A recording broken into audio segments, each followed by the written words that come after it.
بسم الله الرحمن الرحيم. الحمد لله رب العالمين، والصلاة والسلام على سيد الأنبياء والمرسلين وعلى آله وأصحابه أجمعين، أما بعد. فقد قال الله تبارك وتعالى في القرآن المجيد والفرقان الحميد: اعوذ باللہ من الشیطان الرجیم، بسم اللہ الرحمن الرحیم.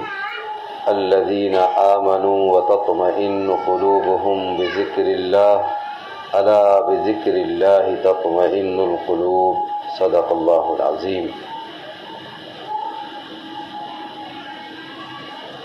ماشاءاللہ، میں بہت مبارکباد پیش کرتا ہوں میرے عزیز ماسٹر محمد سہراب صاحب کو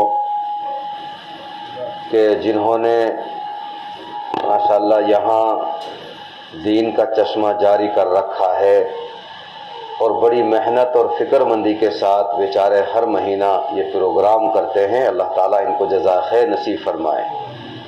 واقعتاً ان کا کوئی ذاتی اس میں کوئی فائدہ نہیں ہے اور بیچارے ہر بار مجھے دعوت دیتے ہیں، لیکن میری بدقسمتی کہ میں یہاں حاضر نہیں ہوتا. آج بھی، کل بھی، پرسوں سے کئی دن سے لگاتار بار فون کر کے اور مجھے یہاں رکنے پہ مجبور کر دیا. میں اس پہ آپ کا بہت مشکور اور ممنون ہوں. بھائیوں، بزرگوں اور ہماری ماں بہنیں، بیٹیاں بیٹھی ہوئی ہیں، ہر چیز کی صفائی کی ضرورت ہے. برتنوں کی صفائی، گھر کی صفائی، کپڑوں کی صفائی ہے نا بھائی؟ ضرورت ہر چیز کی صفائی کی ضرورت ہے. 2 دن میں، 4 دن میں ہر چیز صفائی مانگتی. یہاں تک کہ جانور ہم پالتے ہیں، بھینس پالتے ہیں، تو بھینس بھی صفائی چاہتی ہے کہ بھینس کو صبح شام یا روزانہ نہلایا جائے، اس کو صاف ستھرا رکھا جائے. ہر چیز صفائی چاہتی ہے. اسی طرح انسان کے سینے میں ایک گوشت کا ٹکڑا ہے. اللہ کے نبی علیہ الصلوۃ والسلام کی ایک بہت لمبی حدیث ہے. اس حدیث کا ایک ٹکڑا ہے: الا وان فی الجسد مضغہ. کان کھول کر سن لو کہ بے شک انسان کے جسم کے اندر ایک گوشت کا لوتھڑا ہے. کیا ہے؟ گوشت کا لوتھڑا، ایک ٹکڑا ہے گوشت کا. الا وان فی الجسد مضغہ. خبردار، کان کھول کر سن لو کہ انسان کے جسم کے اندر ایک گوشت کا لوتھڑا ہے. یہ لوتھڑا اذا فسد الجسد کلو. یہ گوشت کا لوتھڑا جب یہ خراب ہو جاتا ہے، بگڑ جاتا ہے، تو پورا جسم بگڑ جاتا ہے. اذا فسد الجسد کلو. جب یہ گوشت کا لوتھڑا، یہ ٹکڑا جب خراب ہو جاتا ہے، بگڑ جاتا ہے، تو پھر پورا جسم بگڑ جاتا ہے. وَإِذَا صَلَحَ الْجَسَدُ كُلُّهُ أَوْ كَمَا قَالَ عَلَيْهِ الصَّلَاةُ وَالسَّلَامُ. اور جب یہ گوشت کا ٹکڑا، لوتھڑا جب یہ ٹھیک ہو جاتا ہے، تو پورا جسم ٹھیک ہو جاتا ہے. تو پورے جسم میں ہاتھ ہیں، پیر ہیں، آنکھ ہیں، ناک ہے، کان ہے، زبان ہے، پورے اعضاء یہ سب سدھر جاتے ہیں جب وہ ایک گوشت کا لوتھڑا سدھر جاتا ہے. اور جب وہ بگڑ جاتا ہے، پھر آنکھ بھی بگڑتی ہے، کان بھی بگڑتے ہیں، زبان بھی بگڑتی ہے، ہاتھ پیر بھی بگڑتے ہیں، اور دماغ بھی بگڑ جاتا ہے. اللہ کے نبی علیہ الصلوۃ والسلام نے فرمایا: الا وہی القلب. پھر سنو کان کھول کر کے کہ وہ گوشت کا لوتھڑا وہ دل ہے. کیا ہے بھائی؟ بولو. دل ہے.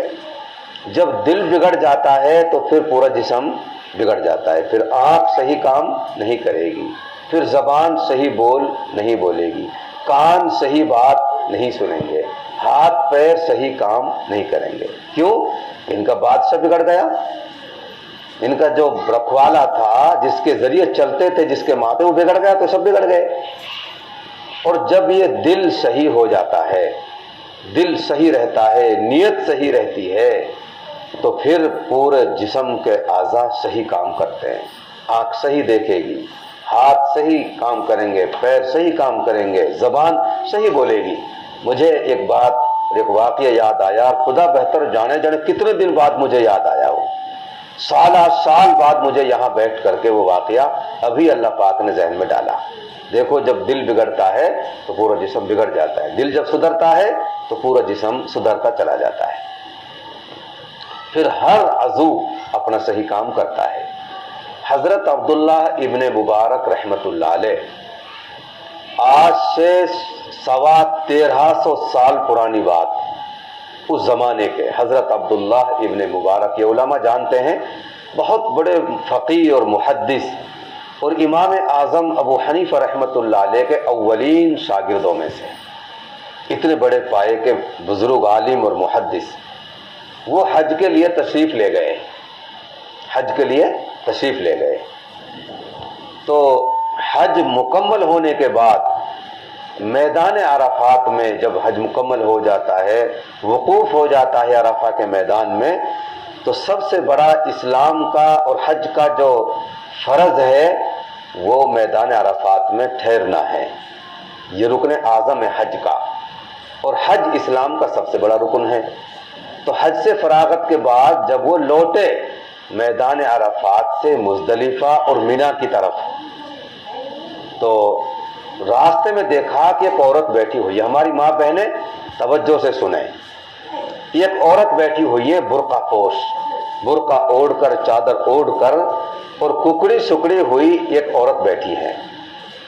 حضرت عبداللہ ابن مبارک رحمت اللہ علیہ کے پاس اونٹ تھا سواری کے لیے۔ انہوں نے دیکھا کہ یہاں بیابان جنگل میں دور دور تک اب انسان نہیں، پورا میدان خالی ہو گیا، اور ایک عورت بیٹھی ہوئی ہے، آخر پریشان حال ہے، تو ان کے سامنے جا کر اپنا اونٹ بٹھا دیا۔ کیا بٹھا دیا؟ اونٹ بٹھا دیا۔ بلکہ اونٹ بٹھانے سے پہلے انہوں نے یہ کہا کہ اے نیک خاتون آپ کون ہو؟ اے نیک خاتون آپ کون ہو؟ عربی میں بات چیت کی۔ تو اس خاتون نے جواب دیا، سلام قولا من رب الرحیم۔ بہت بڑے عالم حضرت مولانا سید ابو الحسن علی میاں ندوی رحمت اللہ علیہ نے یہ واقعہ لکھا ہے۔ تو عورت کیا کہتی ہے؟ سلام قولا من رب الرحیم، کہ بولنے سے پہلے سلام کرنا چاہیے۔ اور یہ قرآن کریم کی آیت سے سمجھایا اتنے بڑے محدث کو ایک عورت نے جو راستہ بھٹک گئی تھی، کہ مولانا آپ بات شروع کر دی، آپ نے سلام نہیں کیا، آپ کو سلام کرنا چاہیے، یہ اللہ کا فرمان ہے، سلام قولا من رب الرحیم۔ تو مولانا نے سلام کیا اور انہوں نے جواب دیا، اور بہت نادم اور پشیمان ہوئے کہ یار اتنی بڑی غلطی میں نے کی، سلام کرنے سے پہلے میں نے بات چیت شروع کر دی۔ تو خیر، پھر انہوں نے کہا کہ اے نیک خاتون آپ یہ بتائیے کہ آپ کہاں سے آئی ہیں اور کہاں جانا چاہتی ہیں؟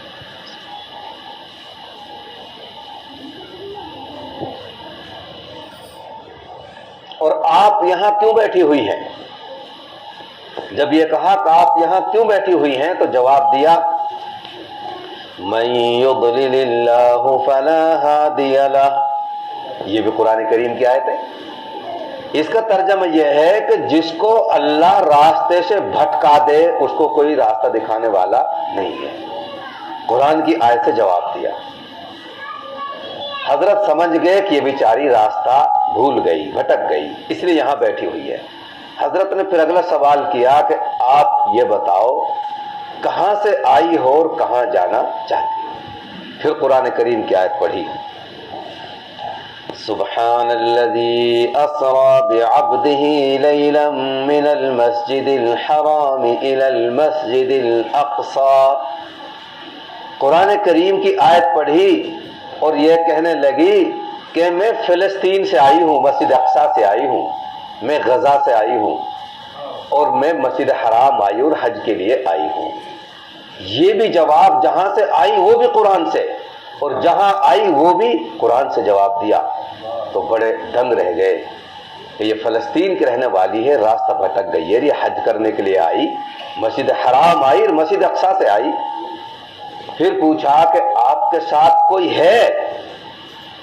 تو انہوں نے کہا یا یحییٰ خذ الکتاب بقوہ وآتیناہ الحکم صبیا، کہ میرے ساتھ ایک مرد ہے اور اس کا نام یحییٰ ہے اور وہ میرا بیٹا ہے۔ اس آیت سے یہ ثابت ہوتا ہے کہ وہ میرا ایک مرد ہے میرے ساتھ اور وہ میرا بیٹا ہے اور اس کا نام یحییٰ ہے۔ حضرت سمجھ گئے کہ ان کے ساتھ جو بیٹا ہے ان کا نام یحییٰ ہے، اور ان کو تلاش کرنا بہت آسان ہے کہ فلسطین سے اور مسجد اقصیٰ سے جو یحییٰ نام کے آئے اپنی والدہ کے ساتھ، وہ کہاں ہیں۔ حضرت نے پھر اپنا اونٹ ان کے لیے بٹھا دیا کہ اب یہاں تو کوئی نہیں، اب تو آگے چلنا پڑے گا مینار مزدلفہ۔ وہ مینار مزدلفہ کا میدان اللہ آپ سب کو دکھائے۔ یہ بات اتنی سمجھ میں آتی آپ کے اگر آپ دیکھے ہوئے ہوتے وہ میدان، کہ وہ نقشہ میرے سب ذہن میں ہے، اور جنہوں نے وہ جگہ دیکھی وہ سب سمجھ جاتے ہیں کہاں عرفات ہے، کہاں مزدلفہ ہے، کہاں مینا ہے۔ خیر، جب اونٹ کو بٹھایا اور وہ بیٹھنے لگی تو وہ دیکھنے لگے، اور یہ قاعدہ ضابطہ ہے، ایک ڈرائیور دیکھتا ہے سواری بیٹھی یا نہیں بیٹھی، ڈرائیور بھی شیشہ میں کے دیکھتا ہے، پھر جب سواری چڑھ جاتی ہے دروازہ بند ہو جاتا ہے تو وہ گاڑی آگے چلاتا ہے، وہ دیکھتا ہے۔ تو حضرت دیکھنے لگے اونٹنی بیٹھی نہیں بیٹھی، تو کہنے لگی قل للمؤمنین یغضوا من ابصارہم، نبی جی مومنوں سے کہہ دو اپنی نگاہ نیچی رکھیں۔ سمجھ ہماری بات؟ قرآن کریم سے کہہ رہی ہے کہ آپ میری طرف کیوں دیکھ رہے ہو، آپ کو اپنی نظریں نیچی کر لینی چاہیے۔ حالانکہ کوئی وہ حرام نہیں کر رہے تھے، وہ صرف اس لیے دیکھ رہے تھے کہ گر نہ جائے، جب بیٹھ جائے تسلی سے تو میں سواری کو چلتا کروں۔ تو انہوں نے قرآن کریم سے یہ جواب دیا۔ اور بھی کچھ بات چیت ہوئی اسی طرح، حضرت نے پورے مزدلفہ اور مینا کے اندر اعلان کیا کہ بھئی یحییٰ نام کا کون ہے، اور ان کی ماں ہے اور پریشان ہے، وہ گم ہے۔ تو خیر وہ یحییٰ ان کو مل گئے، کافی دیر کے بعد یحییٰ مل گئے، اور ان کی ماں کو ان کے حوالے کر دیا۔ حوالہ کرنے کے بعد حضرت نے پوچھا کہ بھائی یحییٰ یہ بتاؤ کہ یہ کیسی خاتون ہے، آج تک ہم نے ایسی خاتون نہیں دیکھی جو بولو قرآن سے جواب دیتی ہے۔ تو ان کے بیٹا کہنے لگے کہ حضرت حقیقت یہ ہے کہ 20 سال ہو گئے ہماری ماں قرآن کریم کے علاوہ کبھی کوئی لفظ نہیں بولتی۔ دیکھو میری ماں بہنوں، ایسی بھی عورتیں ہوتی ہیں 20 سال سے بولتی ہیں تو اللہ کا قرآن بولتی ہے۔ یہ کیوں زبان یہ کام کیوں کر رہی ہے صحیح؟ اس لیے صحیح کام کر رہی ہے کہ دل صحیح ہے، یہ جسم کا لوتھڑا یہ صحیح ہے۔ اگر یہ صحیح نہ ہوتا تو آنکھ، ناک، کان، زبان، ہاتھ پیر صحیح کام نہیں کرتے۔ اور پرسوں میں نے ایک کتاب میں واقعہ پڑھا، وہ آپ کو وہ بھی سناتا ہوں۔ طواف کے دوران ایک بہت بڑے اللہ والے نوجوان عالم، متقی اور پارسا، امانت دار اور دیانت دار، لیکن بے انتہا غریب، اتنے غریب کہ ان کے پلے کچھ نہیں تھا، اور غربت کی وجہ سے ان کی شادی بھی نہیں ہو پا رہی تھی۔ تو وہ طواف کر رہے تھے، طواف کے دوران ان کو ایک سونے کا ہار مل گیا۔ کیا مل گیا بھائی؟ سونے کا ہار مل گیا۔ انہوں نے وہ ہار اٹھا لیا۔ اب نفس جو ہوتا ہے، نفس کہتا ہے کہ سونے کا ہار ملا ہے، بڑا قیمتی ہے، اس سے کئی کام سیدھے ہو سکتے ہیں، اس سے شادی بھی ہو سکتی ہے، مکان بھی خریدا جا سکتا ہے، کوئی کاروبار بھی کیا جا سکتا ہے، کہ اسے میں چھپا لوں، اسے میں کیا کر لوں؟ نفس کہہ رہا تھا کہ اسے میں چھپا لوں، لیکن دل یہ کہہ رہا تھا کہ نہیں، بہت بڑا پاپ اور گناہ ہو جائے گا بیت اللہ میں، اللہ کے گھر میں، اور طواف کے دوران یہ کام میں کروں۔ دل کیوں؟ کہ دل سدھرا ہوا تھا، وہ گوشت کا جو ٹکڑا لوتھڑا تھا وہ درست تھا، ٹھیک تھا۔ دل نے کہا کہ نہیں، یہ کام مناسب نہیں ہے، دل نفس پر غالب آ گیا۔ اور وہ ہار لے کر کے کھڑے ہو گئے مطاف کے اندر. پہلے اتنی بھیڑ تو ہوتی نہیں تھی. لے کر کھڑے ہو گئے, ہاں بھائی یہ ہار کس کا ہے, یہ ہار کس کا ہے, بھائی یہ ہار کس کا ہے. چکر لگاتے لگاتے ایک آدمی آئے, انہوں نے کہا کہ یہ ہار تو بھائی میرا ہے, یہ ہار تو بھائی میرا ہے. اور وہ نابینا تھے. کیا تھے؟ نابینا, اندھے. وہ اندھے تھے وہ بیچارے جن کا وہ ہار تھا. تو یہ کہنے لگے کہ میرے نفس نے مجھے اور ابھارا کہ اگر اس کو چھپا لیتا. وہ تو ایک اندھے آدمی کا تھا, اس کو تو پتا بھی نہیں چلتا کس نے اٹھایا اور کس کے پاس ہے ہار. یہ تو اچھا موقع تھا اسے چھپانے کا. نفس نے مجھے پھر ابھارا, لیکن دل بنا ہوا تھا, دل کو پھر اس کے اوپر غالب کر کے اور ہار ان کے حوالے کر دیا. اور پھر بیت اللہ میں یہ دعا مانگی کہ اللہ میں غریب آدمی ہوں, میرے پلے کچھ نہیں ہے, پروردگار مجھے نیک سی بیوی بھی دے دے, اور اے پروردگار میرے لیے کوئی روزگار بھی دے دے. یہ دعا مانگ کے اور ہار نابینے کے حوالے کر کے وہ بیچارے چل پڑے. تو حلہ کوئی بستی تھی, اس بستی میں وہ پہنچ گئے. نماز کا وقت ہو گیا, وہ مسجد میں چلے گئے. تو لوگوں نے کہا کہ جی ہمارے امام صاحب نہیں ہے, آپ نماز پڑھا دو. نو بھائی کہاں ہے تمہارے امام صاحب؟ کہ جی چند دن پہلے ہمارے امام صاحب اللہ کے پیارے ہو گئے, ان کا انتقال ہو گیا, آپ نماز پڑھا دو. انہوں نے نماز پڑھائی تو مقتدیوں کو نماز بڑی پسند آئی اور ان کو امام رکھ لیا. کیا رکھ لیا بھائی بولو؟ تو اللہ نے حلال طریقے سے روزی کا انتظام کر دیا, تنخواہ بھی لگ گئی اور کھانے پینے کا بھی اور ٹھہرنے کا بھی انتظام ہو گیا. امامت چلتی رہی, مہینے 2 مہینے امامت چلتی رہی, اور وہ بڑی تعریف کرتے تھے اپنے امام صاحب کی کہ جی ہمارے امام صاحب بڑے اچھے تھے اور ایسے تھے اور ویسے تھے. چلتے چلتے ایک دن وہ کہنے لگے گاؤں والے آدمی کہ امام صاحب, ہمارے امام صاحب کی ایک بیٹی ہے اور ان کی وصیت تھی بستی والوں کے لیے کہ بھائی میں تو دنیا سے جا رہا ہوں, لیکن میری بیٹی کا رشتہ کسی دیانتدار, امانت دار اور ایک اچھے آدمی سے میری بیٹی کی شادی کر دینا. ہم آپ کو کئی مہینوں سے مسلسل پرکھ رہے ہیں, آپ بڑے امانت دار, دیانتدار اور اللہ والے معلوم ہوتے ہیں, تو کیا ہم اپنے امام صاحب کی بیٹی کی شادی آپ سے کر دیں؟ انہوں نے کہا کہ بھائی بہت اچھا. ارے کیا کہا انہوں نے؟ کہ بھائی بہت اچھا. جب نکاح ہو گیا اور وہ نابینے, وہ اس کے جو بیوی گھر میں آئی, اس کے گلے میں ہار دیکھا. کیا دیکھا بھائی بولو؟ ہار دیکھا. تو انہوں نے وہ ہار پہچان لیا, یہ تو وہی ہار ہے جو مجھے طواف کے دوران بیت اللہ میں ملا تھا. اللہ اکبر, اللہ کی شان دیکھیں آپ, اللہ کی شان دیکھیں آپ, یہ تو وہی ہار ہے. اور اپنی بیوی سے کہنے لگے کہ یہ ہار بتاؤ سچ سچ کہ یہ ہار کہاں سے آیا, کہ آپ بتاؤ کہ آپ نے یہ ہار کیسے پوچھا؟ کہ میں نے اس لیے پوچھا کہ یہ ہار بیت اللہ میں مجھے ملا تھا اور میں نے ایک نابینا شخص کو یہ ہار دیا تھا. اس دلہن کے آنکھوں میں آنسو آ گئے, کہنے لگی کہ وہ نابینا میرے ابو تھے, وہ میرے باپ تھے نابینا, اور میرے ابو نے مکہ مکرمہ سے میرے لیے یہ سونے کا ہار بنوایا تھا, اور وہ میرے حوالے کر کے گئے کہ بیٹی تیری شادی ہوگی اور یہ ہار تیرے کام آئے گا. میرے ابو کے پاس کوئی اور بڑی جاگیر نہیں, ان کی پوری زندگی کی پونجی ہار تھا جسے مجھے دے کر وہ رخصت ہو گئے. پھر بھی کہتی ہے کہ اللہ تعالیٰ نے آپ کی بھی دعا قبول کر لی اور اللہ نے میرے ابو کی بھی دعا قبول کر لی. وہ تعجب سے کہنے لگے کیسے, آپ کو کیسے پتہ چلا کہ میری دعا میرے ابو, آپ ابو کی دعا قبول ہو گئی؟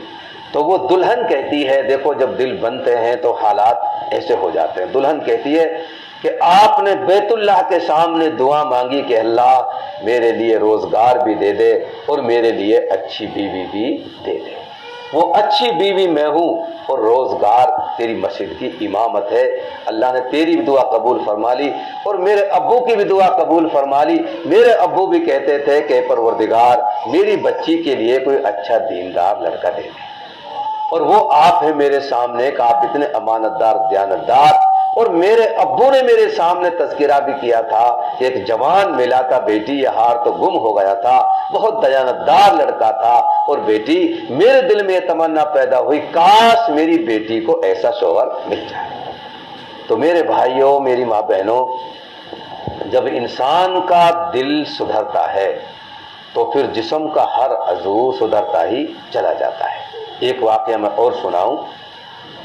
ایک آدمی بہت بڑا مالدار تاجر بزنس مین، مثال کے طور پر دلی کا رہنے والا، مثال دے رہا ہوں شہر کی، دلی کا رہنے والا، اور اس کی بیوی تھی، 6 بچے تھے، اور اس کا بمبئی میں بھی کاروبار تھا، اور وہ سال میں 9 مہینہ دلی رہتے تھے اور 3 مہینہ بمبئی رہتے تھے۔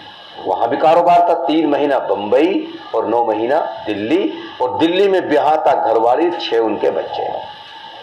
بمبئی میں ایک عورت نے ان کے لیے نکاح کا پیغام دے دیا کہ میں آپ سے نکاح کرنا چاہتی ہوں۔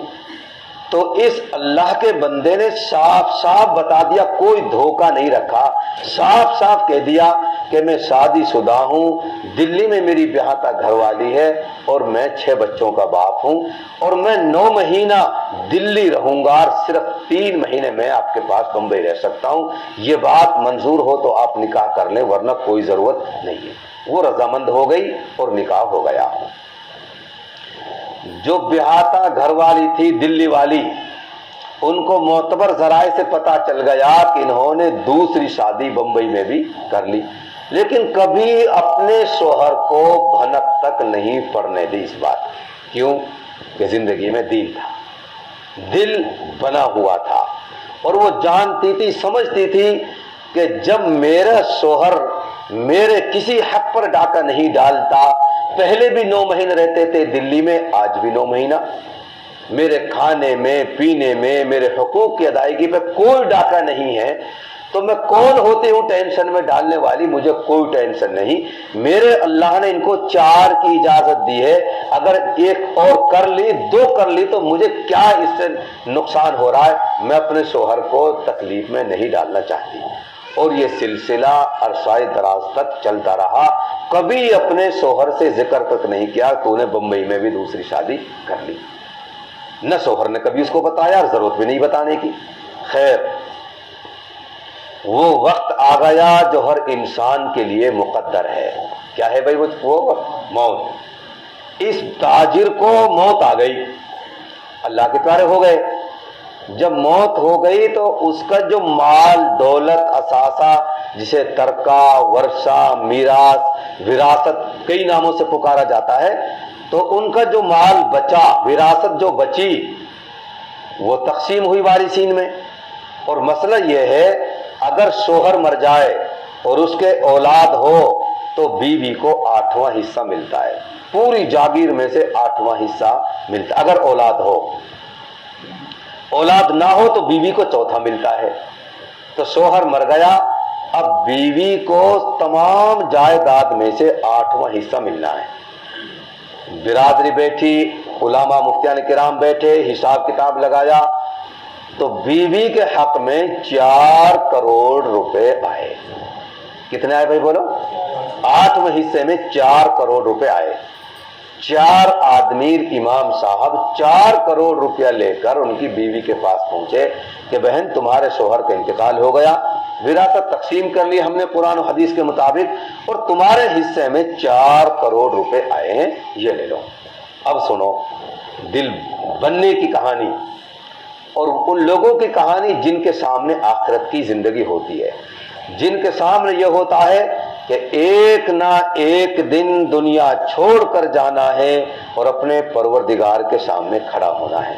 وَأَمَّا مَنْ خَافَ مَقَامَ رَبِّهِ وَنَهَى النَّفْسَ عَنِ الْهَوَىٰ فَإِنَّ الْجَنَّةَ هِيَ الْمَأْوَىٰ۔ جنت تو 2 ٹپا کا کھیل ہے، بس جنت تو صرف 2 ٹپا کا کھیل ہے۔ جو آدمی ڈر گیا کہ اللہ کے سامنے پیش ہونا ہے، بس ہر وقت یہ خیال ہے کہ اللہ کے سامنے پیش ہونا ہے، کیا منہ دکھاؤں گا اپنے پروردگار کو، اور اپنے نفس کو نفسانی خواہشات سے روکا، بس اس کا ٹھکانہ جنت ہے۔ بس 2 کام کر لیے جائیں، اللہ کے بارگاہ میں حاضری، اللہ کے کورٹ میں حاضری کا ڈر خوف پیدا ہو جائے کہ کیا منہ دکھاؤں گا، اور نفس کو نفسانی خواہشات سے روک لے، اس کا ٹھکانہ کیا ہے؟ بولو بھائی، جنت ہے، اس کا ٹھکانہ جنت ہے۔ تو یہ عورت کہتی ہے، دلی والی بیوی، امام صاحب ٹھیک ہے 4 کروڑ روپے میرے پاس لے کر آئے، لیکن ان میں 2 کروڑ میرے ہیں، 2 کروڑ میری بہن ہے بمبئی میں، اس کا بھی حصہ ہے کوئی آج کے زمانے میں ایسی عورت ملے گی جو اپنی سوتن کو، اور کسی کو پتا تک نہیں، شوہر نے کسی کو نہیں بتایا، کسی بچے کو نہیں معلوم، صرف وہ جانتی تھی کہ میرے شوہر نے وہاں دوسری شادی کر لی ہے، وہ جانتی تھی، سمجھتی تھی کہ 4 کروڑ روپے میرے حصے میں آئے اور میں اپنی اس بہن کا حق بھی کھا جاؤں گی، کوئی جاننے والا پوچھنے والا نہیں ہے، لیکن کل اللہ کے کورٹ میں مجھے حاضری دینی ہے، کیا منہ دکھاؤں گی؟ 4 کروڑ کھا کر بھی مجھے مرنا ہے اور اللہ کے کورٹ میں پیشی ہونی ہے۔ انہوں نے کہا 2 کروڑ روپیہ میری بہن کو بمبئی پہنچا کر کے آؤ۔ یہ ہوتا ہے دین، جن کے سامنے دین ہوتا ہے اور جن کے دل بنے ہوئے ہوتے ہیں، ان میں لالچ نہیں گھستا۔ اب یہ ٹیم، یہ جماعت 2 کروڑ روپے لے کر بمبئی پہنچتی ہے، پورا ایڈریس اس عورت نے بتا دیا، گلی نمبر، مکان نمبر، محلہ فلاں اور فلاں جگہ جاؤ۔ یہ اتنا لمبا سفر طے کر کے بمبئی پہنچے، وہاں دستک دی، آواز آئی اندر سے کہ کون؟ کہ ہم دلی سے۔ کہ کیا بات ہے؟ کہ بات یہ ہے تمہاری بڑی بہن نے تم سے سلام کہہ دیا ہے اور تمہارے دلی والے شوہر کا انتقال ہو گیا اور اس کی وراثت میں تمہارے حصے میں 4 کروڑ روپے آئے، 2 کروڑ بڑی کے، 2 کروڑ چھوٹی کے۔ تمہاری بڑی بہن نے 2 کروڑ روپے تمہارے لیے حق بھیجا ہے، تمہارا حصہ بھیجا ہے۔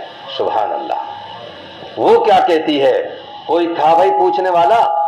کہتی ہاں بہت اچھا، ماشاءاللہ، جزاک اللہ، گھر بیٹھے 2 کروڑ روپے آ رہے ہیں۔ لیکن نہیں، وہ جانتی تھی، سمجھتی تھی دنیا چھوڑ کر جانا ہے، اللہ کے سامنے حاضر ہونا ہے، وہ جانتی تھی۔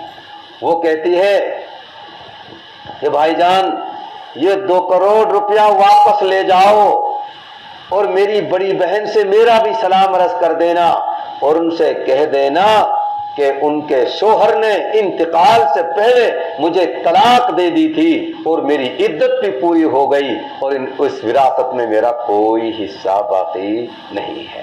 لے جاؤ 2 کروڑ روپیہ میری دلی والی بہن کو لے جاؤ۔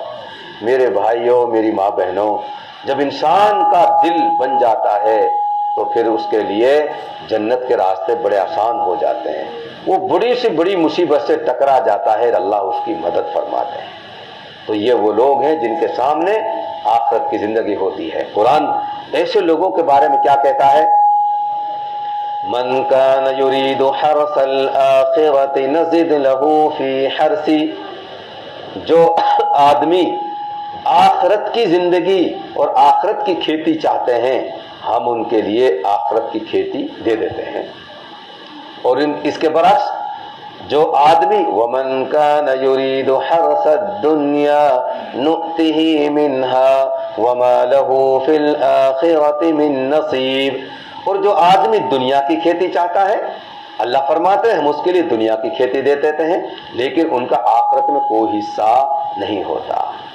تو یہ دل انسان کا جب بن جاتا ہے تو پھر پورے جسم کے اعضاء صحیح کام کرتے ہیں۔ آنکھ ٹیڑھے کیوں دیکھتی ہے؟ آنکھ کا قصور نہیں ہے، اس کا قصور ہے جو سینے کے اندر وہ گوشت کا ٹکڑا ہے وہ بگڑ رہا ہے، اس کے بگاڑ کی نحوست آنکھ پہ پڑ رہی ہے، کان پہ پڑ رہی ہے، زبان پہ پڑ رہی ہے، ہاتھ پیروں پہ پڑ رہی ہے۔ اور اس نفس کی، اس قلب کی اصلاح کیسے ہونی ہے؟ اس کو بھی صاف کرنا ہے، اس کو بھی دھونا ہے۔ خود اللہ کے نبی علیہ الصلوۃ والسلام کا یہ قلب اطہر دھویا گیا، اور 1 مرتبہ نہیں 3 مرتبہ آپ علیہ الصلوۃ والسلام کا یہ دل قلب اطہر آپ کا دھویا گیا۔ آپ مکہ مکرمہ کے اندر مکہ مکرمہ کے بچوں کے ساتھ کھیل رہے تھے بچپنے میں، اور حضرت جبرائیل علیہ الصلوۃ والسلام آئے، بچوں میں سے آپ صلی اللہ علیہ وسلم کو حضرت جبرائیل نے پکڑا، لٹایا، سینہ چاک کیا، دل کو نکالا، زمزم سے دھو کر فٹ کیا، ٹانکے لگائے، اور واپس چلے گئے۔ بچوں نے کیا کہا؟ قتل محمد قتل محمد قتل محمد۔ یہ کہتے ہوئے بچے چیختے چلاتے اپنے گھروں کو بھاگے کہ محمد کو قتل کر دیا گیا، محمد کو قتل کر دیا گیا صلی اللہ علیہ وسلم۔ یہ قلب اطہر کی صفائی خود محبوب کی کس نے کی؟ حضرت جبرائیل علیہ السلام نے۔ کیوں؟ کہ دل کے اندر سے وہ گندگیاں نکالی جو بچوں کے اندر ہوتی ہے، جو بچوں میں جو عیب پیدا ہو جاتے ہیں، جو گندگیاں پیدا ہو جاتی ہیں، تاکہ اس بچے کے اندر وہ گندگیاں پیدا نہ ہو جائیں دل کے اندر جو عام بچوں کے اندر ہوتی ہیں۔ پھر چلیے پھر جب آپ جوان ہوئے، جوانی میں پھر آپ کے قلب اطہر کو صاف کیا گیا۔ کیوں؟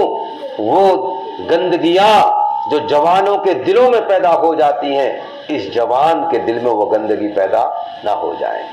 پھر چلیے آگے، جب 40 سال کی عمر ہوئی اور بڑھاپے کی دہلیز پہ آپ نے قدم رکھا، پھر آپ کے قلب اطہر کو پھر صاف کیا گیا۔ کیوں؟ کہ تاکہ وہ عیب جو بوڑھوں کے اندر پیدا ہو جاتے ہیں، وہ عیب اس دل کے اندر نہ رہیں۔ خود آقا نامدار صلی اللہ علیہ وسلم کا قلب اطہر کو 3 مرتبہ صاف کیا گیا، دھویا گیا، تاکہ اس میں کسی قسم کا کوئی عیب، کوئی میل کچیل رہ نہ جائے۔ تو ہم سب کو چاہیے ہم اپنے دلوں کو صاف کریں۔ کیا کریں بھائی؟ بولو، صاف کریں۔ حضرت لقمان علیہ السلام کہتے اپنے بیٹے کو، یا بنی ان القلوب مزارع فازرع فيها طيب الكلام فإن لم ينبت كله ينبت بعض۔ حضرت لقمان علیہ السلام نے کہا، او میرے چاند، یا بنی، اے میرے چھوٹے سے بیٹے، یہ تصغیر ہے، یہ پیار میں بولتے ہیں ایسے، یہ علماء جانتے تصغیر۔ اے میرے چھوٹے سے بیٹے، جگر کے ٹکڑے، سن، یہ دل کھیتیاں ہیں۔ کیا ہے بھائی؟ یہ کھیتی، جیسے کھیت ہوتا ہے، یہ دل بھی کھیتی ہے، یہ کھیت ہے دل۔ اور میرے چاند، ان دلوں میں اچھا کلام، اچھی بات بو۔ جیسے کھیت میں اچھا بیج ڈالتے ہیں، کھاد ڈالتے ہیں، اور جھاڑ جھونکتے صاف کرتے ہیں، کھیتی کو بار بار جوت لگاتے ہیں۔ کیوں؟ تاکہ اس قابل ہو جائے کہ دانے کو پکڑے اور اچھا دانہ اگے۔ تو میرے چاند، یہ دل، یہ کھیتیاں ہیں، ان میں اچھا کلام، اچھی بول، اچھی باتیں بو۔ کیوں؟ اگر ساری باتیں بھی نہیں اگیں گی تو کچھ نہ کچھ باتیں تو اگیں گی۔ جب دلوں میں اچھی بات ڈالو گے، اچھا دانہ ڈالو گے، اگر سارے دانے بھی نہیں اگیں گے تو کچھ نہ کچھ دانے تو اگیں گے۔ تو حضرت لقمان علیہ السلام نے بھی اپنے بیٹے کو اس دل کی صفائی کی طرف توجہ دلائی، بیٹا ان دلوں میں اچھی بات ڈالو، اچھا بیج ان میں ڈالو، تاکہ اچھی پیداوار ہو۔ تو میرے بھائیوں، عزیزوں، میری ماں بہنوں، ہمیں بھی اپنے دلوں کی صفائی کرنی ہے۔ کیا کرنی ہے؟ اور صفائی اور دلوں میں بیج ڈالنا کب ہوگا؟ جب صفائی ہوگی۔ دل کو پہلے صاف کریں گے، کھیت میں پہلے بار بار جوت، پھر میج، پھر جوت، پھر میج، پھر کھاد ڈالیں گے، پھر بیج ڈالیں گے، پھر 4-5 پانی دیں گے، تب جا کر کے ہمیں کوئی دانہ زمین سے ملتا ہے۔ ہم اپنے دل کو بار بار صاف کریں گے۔ کس سے صاف کریں گے بھائی؟ کینے سے، حسد سے، بغض سے، جھوٹ سے، غیبت سے، کسی کے اوپر جھوٹا الزام لگانے سے۔ ہم اپنے ان تمام مہلک بیماریوں سے اپنے دلوں کو صاف کریں گے۔ تو کریں گے صاف انشاءاللہ۔ دل میں کینہ نہ ہو، حسد نہ ہو، کپٹ نہ ہو، کسی سے جلن نہ ہو، دشمنی نہ ہو، انتقام کا جذبہ نہ ہو۔ ہم ان تمام مہلک امراض سے پہلے اپنے دل کو صاف کریں گے۔ جب صاف ہو جائے گا دل، پھر اس میں صلاحیت پیدا ہوگی اچھا بیج رکھنے کی، اور اس بیج سے اچھی پیداوار پیدا کرنے کی۔ تو بھئی اپنے دلوں کو صاف کریں گے انشاءاللہ۔ اور اس کا ہمارے بزرگوں نے بہترین حل یہ بتایا کہ زیادہ سے زیادہ ہم اللہ کا ذکر کریں۔ کیا کریں بھئی؟ بولو، اللہ کا ذکر کریں۔ جب اللہ کا نام لیں گے اور اللہ کا ذکر ہم کریں گے تو انشاءاللہ وہ تمام بیماریاں اس میں سے نکلیں گی، اور اللہ کی معرفت کا نور دل کے اندر داخل ہوگا۔ تو کریں گے بھائی اللہ کا ذکر انشاءاللہ۔ ہاں دیکھو، یہ ذکر اتنی بڑی دولت ہے، اتنی بڑی دولت ہے کہ دل صاف ذکر کرنے سے نہ صرف دل صاف ہوتا ہے بلکہ انسان کو سکون کی اطمینان کی زندگی نصیب ہوتی ہے۔ سب سے بڑا فائدہ ذکر کا یہ ہے کہ انسان کو سکون ملتا ہے، اطمینان ملتا ہے، اور انسان کو اللہ اللہ کرنے میں مزہ آتا ہے۔ ایک شاعر کہتا ہے اللہ اللہ کرنے سے زیادہ میٹھا کوئی کام نہیں ہے، اور وہ تو یہ کہتے ہیں کہ چینی میں بھی جو مٹھاس آیا وہ اللہ کے نام کی وجہ سے ہی آیا۔ کس سے آیا؟ اللہ کے نام کی برکت سے آیا۔ تو ہم جتنا اللہ کا ذکر کریں گے اتنے ہی دل کے اندر سے تمام بیماریاں ختم ہوں گی، اور ہمیں زندگی میں چین ملے گا، اطمینان ملے گا، سکون ملے گا۔ آج لوگ سکون کے متلاشی ہیں، سکون تلاش کرتے پھرتے ہیں، دنیا بے چین ہے، بڑے بڑے آدمی بے چین ہیں۔ آپ کو میں کیا بات بتاؤں، الور کی طرف کا ایک ریٹائرڈ تھانے دار اور نکسلو میرے پہ ہے، اور ایک جلسہ میں ملاقات ہوئی، وہ بیچارے بڑے متاثر ہوئے، میرے نمبر لے لیے، اور کئی سال ہو گئے نکسلو آئے، اور کوئی بیٹا وکیل ہے، کوئی جج ہے، کوئی منیجر ہے، سب۔ تو میں نے کہی وکیل تھانے دار صاحب کیسے؟ بھائی مولانا صاحب نکس بڑھا دیں، کائی کو نک جی نہ لگے، طبیعت اڑی اڑی سی رہتی ہے۔ اللہ اکبر۔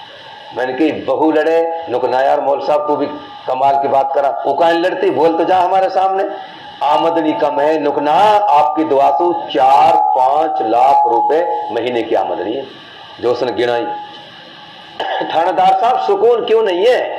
کیا پریشانی؟ کچھ بیماری بھی کچھ نہیں ہے۔ تم بھائیوں اور میری ماں بہنوں، وجہ کیا ہے؟ دل کے اندر اللہ کا ذکر نہیں ہے۔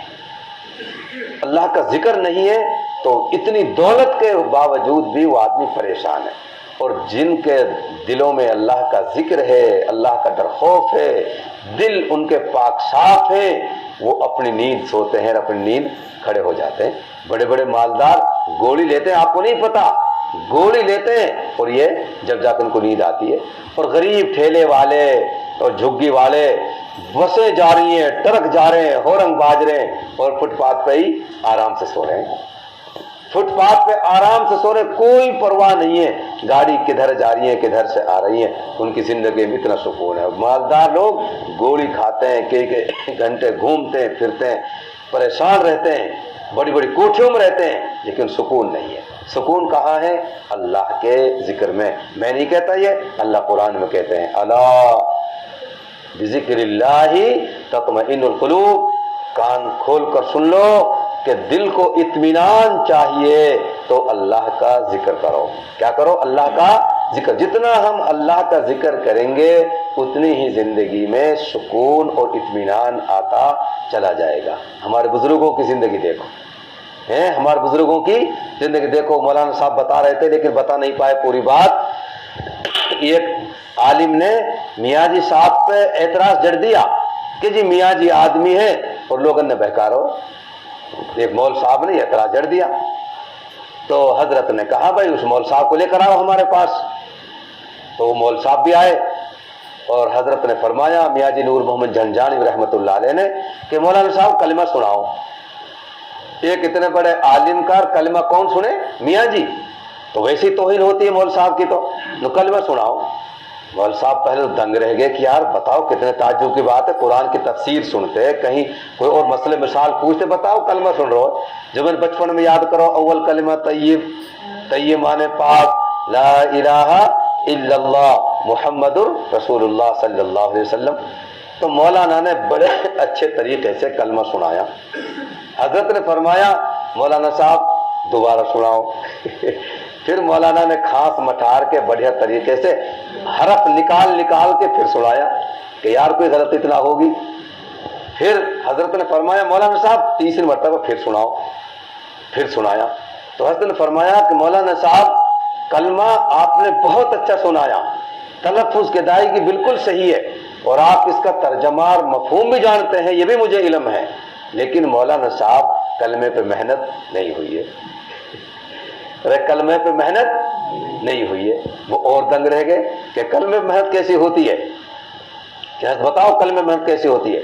تو حضرت نے فرمایا لا الہ، اتنا کہا، لا الہ، ساری چیز غائب، ساری چیز، آنکھوں کے سامنے اندھیرا، سب چیز غائب۔ اس کا مطلب کیا ہے؟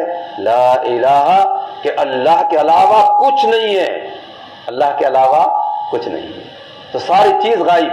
اور مولانا دیکھتے رہ گئے کہ حضرت جی بن عدی کے کدھر گئے، اندھیرا چھا گیا، اور پھر کہا الا اللہ، تو ساری چیزیں حاضر ہو گئی۔ تو حضرت نے فرمایا کہ مولانا صاحب کلمہ تو آپ کو یاد ہے، ترجمہ بھی یاد ہے، لیکن کلمہ پہ محنت نہیں ہوئی ہے، یہ ہے کلمہ پہ محنت۔ تو میرے عزیز بھائیوں، ماں بہنوں، ہم سب کو اللہ تعالیٰ کلمہ پہ محنت کرنے کی توفیق عطا فرمائے۔ تو کریں گے محنت انشاءاللہ کلمہ پہ؟ ہاں، جو کلمہ کا اصل مفہوم ہے، لا الہ الا اللہ، اللہ کے علاوہ کوئی معبود نہیں، کوئی پوجیہ پربھو نہیں، کوئی جی لگانے کے قابل نہیں، کوئی مدد مانگنے کے قابل نہیں، یہ مطلب ہے اس کا۔ اور دوسرا کیا ہے؟ محمد رسول اللہ صلی اللہ علیہ وسلم، محمد صلی اللہ علیہ وسلم اللہ کے رسول ہیں، اللہ کے رسول ہیں۔ تو ہم ان دونوں باتوں کا دل سے اقرار کریں اور تصدیق کریں، اور اس کے مطابق ہم زندگی گزاریں کہ اللہ تعالیٰ کلمے سے ہم سے کیا چاہتا ہے۔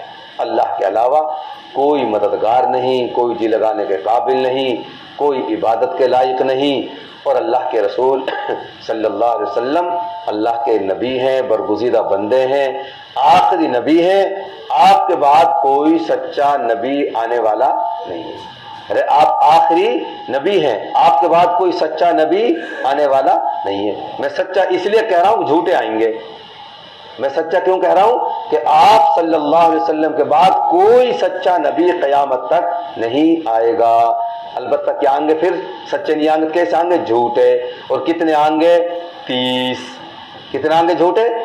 اللہ کے نبی علیہ الصلوۃ والسلام نے فرمایا میرے بعد 30 جھوٹے نبی آئیں گے۔ کتنے؟ اور میرے مطالعے کے مطابق 18 تو آگے۔ ارے بھائی کتنا آگے؟ 18 آگے، 12 اور باقی ہیں۔ اور جن میں ہمارے اس ملک میں سب سے زیادہ جنہوں نے شہرت پائی وہ مرزا غلام قادیانی۔ وہ کون تھا بھائی؟ مرزا غلام قادیانی۔ اس نے اتنی بڑی شہرت پائی کہ اس نے اپنے 4 خلیفہ بھی بنائے اور اپنی ایک امت بنائی، اور بہت سے لوگ مرتد ہو گئے، مرتد ہو کر کے اور ان کے دائرے میں داخل بھی ہو گئے، اور آج بھی ان کا سلسلہ ہمارے پڑوسی ملک پاکستان کے اندر چل بھی رہا ہے۔ تو سچے نبی، آخری نبی ہمارے نبی ہیں، سچے نبی ہیں، آپ کے بعد قیامت تک کوئی سچا نبی آنے والا نہیں ہے۔ اس پہ بھی جس طرح یہ ماننا ضروری ہے کہ محمد اللہ کے رسول ہیں، اسی طرح یہ بھی ایمان ضروری ہے کہ محمد صلی اللہ علیہ وسلم آخری نبی ہیں۔ قرآن کریم نے آپ نے صاحب کہا انا خاتم النبیین، کہ میں تو کیا ہوں؟ میں تو خاتم النبی ہوں، نبیین ہوں، میرے بعد کوئی نبی نہیں ہے۔ آپ نے حدیث فرمایا الا خاتم النبیین لا نبی بعدی، کہ میرے بعد کوئی نبی نہیں آئے گا، میں آخری نبی ہوں۔ تو یہ بھی ایمان رکھنا بے انتہا ضروری ہے۔ آج کل بہت سارے ایسے گمراہ فرقے چل رہے ہیں، عورتوں کے ذریعے چل رہے ہیں، مردوں کے ذریعے چل رہے ہیں، پیسے کے لالچ میں چل رہے ہیں، جو یہ کہتے ہیں کہ مرزا غلام کو، میں تو اس کو غلام احمد بھی نہیں کہتا، مرزا غلام قادیانی، مرزا غلام قادیانی، اس کے نام لینے والے بہت ہیں، اور ان کا بھی ایک فرقہ چل رہا ہے، ان کی بھی جماعتیں چل رہی ہیں، بہت سارے کام ہو رہے ہیں۔ تو یہ بھی ضروری ہے کہ محمد صلی اللہ علیہ وسلم اللہ کے رسول ہیں اور آخری رسول ہیں۔ اور مرزا قادیانی کی اگر آپ زندگی دیکھو، اس نالائق کی، اس کا قد و قامت بھی اگر آپ دیکھو، ظاہری شکل و صورت اگر آپ دیکھو، تو انتہائی گھٹیا اور ذلیل قسم کا انسان، شکل و صورت بھی تو صحیح نہیں۔ نبی جس زمانے میں پیدا ہوتے ہیں، نبی سے خوبصورت اس دھرتی پر کوئی دوسرا انسان نہیں ہوتا۔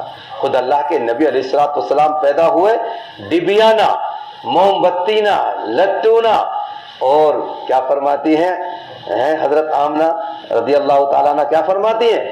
14ویں رات کا چاند نکل آیا میرے گھر میں۔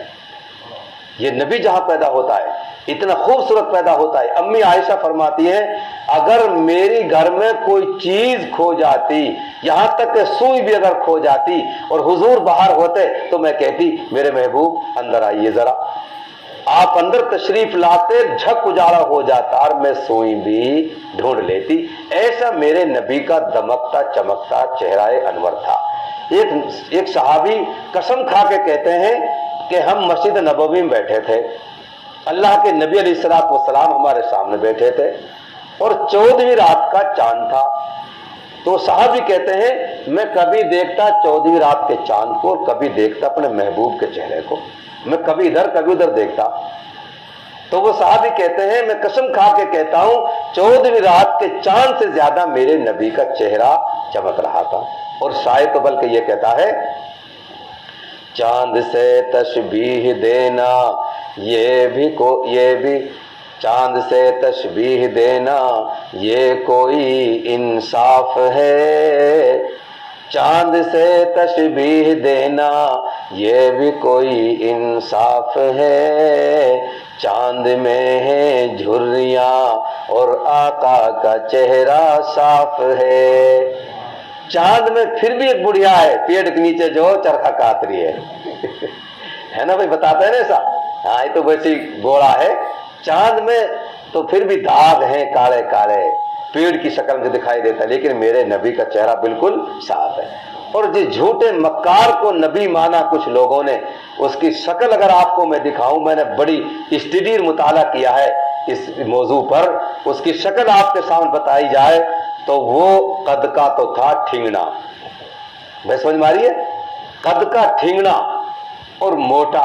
ایک آدمی گٹا بھی ہو اور موٹا بھی ہو تو کتنا برا لگتا ہے. اور سنو آگے، اس کی ایک لائٹ بجھی ہوئی تھی. ارے سمجھ رہے ہو، ایک لائٹ کیا مطلب؟ ایک آنکھ سے کانا تھا. بتاؤ. پاکستان کے قالی مولانا منظور چنیوٹی نے لکھا ہے اپنی کتاب میں کہ ہمارے ملک کا قانون ہے اگر گاڑی کی 2 لائٹوں میں سے ایک لائٹ اگر فوز ہے تو اس کا چالان کاٹ دیا جاتا ہے. یہ نالائق جس کی ایک آنکھ فیوز ہے اور یہ نبوت کی سڑک پہ چل رہا ہے، اس کا چالان کیوں نہیں ہوا؟ اور اس کا چالان ہوا تو کس نے چالان کاٹا؟ تو یہ کیسے چل سکتا ہے نبوت کی شاہراہ پر جب ایک لائٹ کی گاڑی نہیں چل سکتی؟ تو ایک لائٹ بجھی ہوئی، ایک آنکھ سے کانا اور قد کا ٹھنگنا اور موٹا اور پگڑی باندھتا تھا پھینٹا اور 12 مہینہ کوٹ پہنتا تھا. بھائی سمجھ رہے ہو؟ ان کی کتابوں میں لکھا ہے، جو وہ بڑے ادب کے ساتھ لکھتے ہیں کہ حضرت صاحب ہمارے پگڑی باندھتے تھے، 12 مہینہ کوٹ پہنتے تھے. میں ان کی کتاب میں لکھی بات نقل کر رہا ہوں، کوٹ پہنتے تھے. اور وہ کہتے ہیں کہ ہمارے حضرت صاحب جب تیل لگاتے تھے تو اندھڑا بھر کے تیل لگاتے تھے. اندھڑا بھر کے تیل سو اب وہ ٹینٹ پہ گیرے ہو اور پورے جسم پر جب مالش کرتے ہوئے پورے کوٹ پر گر لے ہو ہاتھ نے. بتاؤ گدھا. یعنی ان نے کوئی نبی بنانا ہو تو کوئی ملوک تو بناتے، ایسے تو بناتے جہاں میں رہنے سہنے کو بھی سلیقہ ہوئے. تو اندھڑا بھر کے تیل لگاتے تھے اور سر پہ ملتے تھے، پھر گدی پہ کے اور باقی بچوں کوٹ پہ کے سلوار پہ کے اسے رگڑ لیتے تھے. ایسا بھیانک اور بد شکل آدمی ہیں. اور وہ 12 مہینہ گڑ کھاتے تھے. ان کی کتابوں میں لکھا مول صاحب وہ گڑ کھاتے تھے 12 مہینہ. اور ان کے سلسل بول کی بیماری تھی، یعنی ان کا پیشاب بار بار آتا تھا. اور ان کی کتابوں میں لکھا ہے کہ رات کو کم و بیش 100 مرتبہ رات میں پیشاب کرتے تھے. جو آدمی رات میں 100 مرتبہ پیشاب کر رہا ہے، بتا وہ اللہ کا ذکر، اللہ کی عبادت کتنے دیر کرتا ہوگا. اور وہ اس پیشاب کی بیماری کی وجہ سے کوٹ کی ایک جیب میں رکھتا تھا ڈھیلا، مٹی کا ڈھیلا، اور ایک جیب میں رکھتا تھا گڑ کی ڈڑی، کیونکہ گڑ کھاتا تھا اور پیشاب زیادہ آتا تھا. تو وہ اپنی کتابوں میں لکھتے ہیں کہ ہمارے حضرت صاحب اتنے سیدھے سادے تھے، کبھی کبھی گڑ کی جگہ پہ ڈھیلا اور ڈھیلے کی جگہ پہ گڑ استعمال فرما لیا کرتے تھے. بتاؤ، جس گدھے کو یہی پتہ نہیں کہ میں گڑ کھا رہا ہوں کہ مٹی کھا رہا ہوں، ایسے بد شکل آدمی کو بھی لوگوں نے نبی اور پیغمبر مان لیا. اللہ ہمارے ایمان کی حفاظت فرمائے، اللہ ہمارے ایمان کی حفاظت فرمائے. اور ہم بے فکر ہو کے نہ بیٹھے ایمان پر کہ جی ہم تو مسلمان ہیں، بابا بھی، مائی بھی، دادا دادی سب اور پورا گاؤں مسلمان کو، ہم تو بے فکر ہیں، کوئی کچھ نہ بگاڑ سکے. نہیں، بے فکر نہیں ہو کر بیٹھنا چاہیے اور اپنے ایمان کی حفاظت اللہ سے مانگنی چاہیے. اللہ کے نبی علیہ الصلوۃ والسلام نے مدینہ منورہ کے اندر ایک صحابی بلوائے، حضرت حذیفہ ابن الیمان رضی اللہ تعالیٰ عنہ. وہ بلائے اور آپ کے وہ رازدار صحابی تھے، آپ نے ان کو منافقین کے نام لکھوائے. اللہ کے نبی علیہ الصلوۃ والسلام نے، چونکہ اللہ کے نبی علیہ الصلوۃ والسلام کی جو مسجد تھی آپ کے زمانے میں اتنی بڑی تھی کہ اس میں 1500 نمازی نماز پڑھتے تھے صحن سمیت. اور اگر آپ میرے ساتھ چلیں گے تو میں آپ کو بتاؤں گا یہ مسجد تھی حضور کے زمانے میں انشاءاللہ. اس کا نقشہ ہی الگ ہے.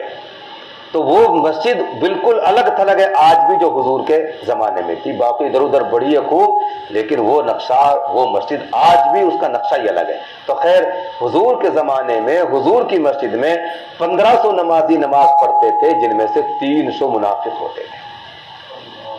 یہ تو اس زمانے کی بات ہے. خیر القرون قرنی، بہترین زمانہ میرا زمانہ. نبی دنیا میں موجود ہے، نبی کی مسجد موجود ہے، حضرت جبرائیل زمین پہ آ رہے ہیں، قرآن اتر رہا ہے. اس زمانے کی بات ہے یہ تو خیر القرون کی، کہ 1500 میں سے 300 نمازی کون ہوتے تھے؟ منافق. منافق کسے کہتے ہیں؟ جیب پہ زبان پہ کلمہ اور دل میں کفر اور شیطان بھرا ہوا تھا، اسے کہتے ہیں منافق. اوپر کچھ اور بھیتر کچھ، ظاہر کچھ اور باطن کچھ، اسے کہتے ہیں منافق. 300 منافق نماز پڑھتے تھے. اللہ کے نبی علیہ الصلوۃ والسلام نے حضرت حذیفہ ابن الیمان رضی اللہ تعالیٰ عنہ کو لسٹ بنوا دی، لکھو نام، لکھو نام، لکھو نام. اور حذیفہ قائلو بتائیو مت، قائلو بتائیو مت، لسٹ ہے، تو جانا اور میں جانوں، تو میرے رازدار آ. جنے کہاں سو حضرت عمر فاروق رضی اللہ تعالیٰ عنہ سوسڑ چل گئی. ان کو معلوم ہو گیا کہ بھائی منافقین کی لسٹ تیار ہو گئی. اور لسٹ کس پہ ہے؟ حضرت حذیفہ ابن الیمان پہ. حضرت عمر رضی اللہ عنہ بے چین ہو گئے، تلاش کرتے پھر رہے ہیں حضرت حذیفہ کو. تلاش کرنے کے باوجود ملے، گلے میں ہاتھ ڈالا اور اندر ایک کوٹھڑی میں لے گئے. حذیفہ، میں اللہ کے نبی کا بھید نہیں کھلوانا چاہتا، آپ مت بتاؤ مجھے، فہرست مت دکھاؤ، اللہ کے لیے مجھے بتا دو ان منافقین میں عمر کا نام تو نہیں ہے. یہ دیکھو ایمان کی فکر، سمجھ ماری ہے کہ صرف اتنا بتا دو حذیفہ اس لسٹ میں عمر کا نام تو نہیں. میں بالکل اللہ کے نبی کا بھید اور راز نہیں کھلوانا چاہتا. تو میرے بھائیوں، ایمان کی کتنی فکر تھی کس کو؟ حضرت عمر فاروق رضی اللہ تعالیٰ عنہ، جن کے بارے میں تمام محدثین علماء یہ فرماتے ہیں 1 سال اور زندہ رہ جاتے دنیا سے کفر کا نام مٹ جاتا. وہ عمر جس راستے سے عمر گزرتے تھے اس راستے سے شیطان نہیں گزرتا تھا. وہ عمر جن کے بارے میں اللہ کے نبی نے فرمایا کہ اگر نبوت کا دروازہ بند نہ ہوتا، جاری رہتا، تو میرے بعد عمر نبی بن کے آتے. اتنے بڑے آدمی، اور جن کے بارے میں اللہ کے نبی نے فرمایا کہ عمر جنتی، عشرائے مبشرہ میں سے، ان کو اپنے ایمان کی اتنی فکر ہے کہ صرف مجھے بتا دو میرا نام منافقین کی لسٹ میں تو نہیں ہے، مجھے نہیں پتا، نہیں پوچھنا چاہتا کہ فہرست میں کس کس کا نام ہے. تو ہم اپنے ایمان کی حفاظت کی بھی دعا کریں گے بھائی انشاءاللہ، اور ایمان پر خاتمے کی بھی ہم دعا کریں کہ اللہ ایمان پر ہمارا خاتمہ ہو جائے. کیونکہ اخیر میں جو کام ہوتا ہے اس کا اعتبار ہوتا ہے. انما الاعتبار بالخواتیم. اگر ہمارا خاتمہ ایمان پر ہو جائے تو ہمارا بیڑا پار ہے.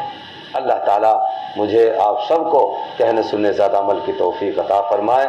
پھر ماسٹر جی کا ایک بار بہت بہت پھر شکریہ کہ جنہوں نے محفل سجائی، ہم کو اور آپ کو یہاں آمنے سامنے بیٹھنے کا موقع فراہم کیا. اللہ کو جزائے خیر نصیب فرمائے.